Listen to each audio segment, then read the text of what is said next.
అందరికి Newton first law of motion తెలుసు. అందరిని అడిగితే ఏం చెప్తారు? It is a law of inertia అని చెప్తారు. If a body is set to be at rest, it will remains at rest. If a body is in motion, it will in motion చెప్తారు. Unless an external force acts on it అని అందరూ చెప్తారు అది.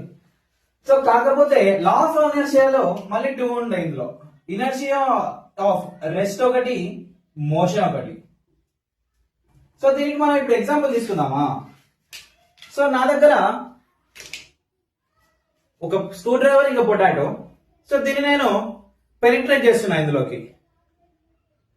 ఈ screw driver ఇలా పెట్టి దీన్ని నేను కొడితే ఏమైతుంది? కింద పడుతుంది, అవునా? కానీ కాదు. సో ఇక్కడ ఏమైతుంది చూడండి.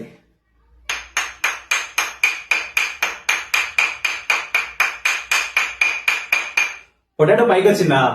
సో దీన్నే మనం ఏమంటున్నాం అంటే లా ఆఫ్ ఇనర్షియా. ఎట్లా? నేను పొటాటోని జరపలేదు, కానీ ఈ స్క్రూ డ్రైవర్ మాత్రం జరిగింది.